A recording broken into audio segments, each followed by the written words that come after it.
Chronicles of the Wolf is a 2025 single-player Metroidvania heavily inspired by Castlevania, both in the core gameplay and themes. Thanks to developer Megami Games and publishers P-Cube and Pixel Heart for providing me a key through keymailer. The game's basic controls borrow a lot from Castlevania. There's the usual walk and jump plus a melee attack that stops your forward momentum unless you're in the air. You collect orbs instead of hearts by breaking level objects and use them to throw sub-weapons. Shops throughout the game provide the opportunity to purchase weapon and armor upgrades, as well as consumable items like potions to heal you and remove various status effects. The platforming and combat are tight, and with a traditional leveling system, killing enemies never feels like a waste of time. There's a wide variety of enemy types with different attack patterns to keep you on your toes. You also get the traditional advancement of movement tech, including a slide and air dash to unlock new areas. One new element unusual for Castlevania-style games is the ability to use magic to execute charge attacks. I found this didn't add much, particularly since the charge gets cancelled whenever you're hit, but at least it's another option for the damage sponge bosses. Magic can also be used for ghost helpers who have various effects like curing status ailments or boosting your strength. This was a more common use for magic for me, though the ghost helpers are few and far between. Although the game is massive, a lot of time is spent backtracking to reach new areas. I was an hour and a half in when I found the first teleporter, and even then it went nowhere, so I was still stuck walking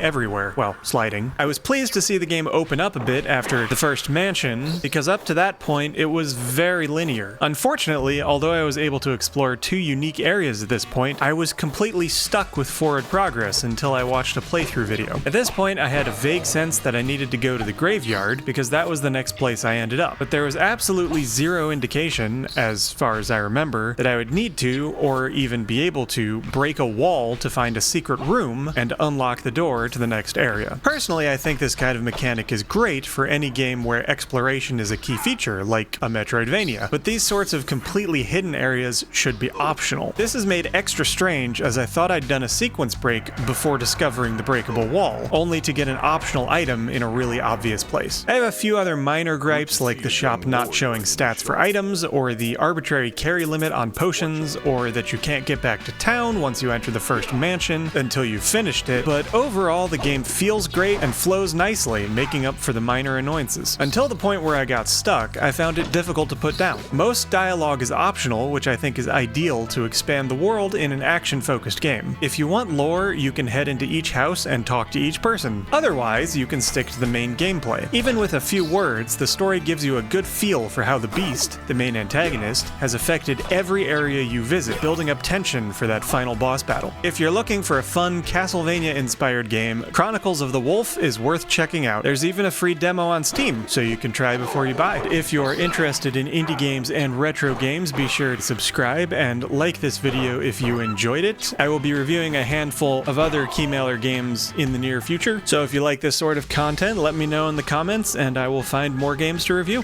Thanks for watching, and I'll see you in the next one.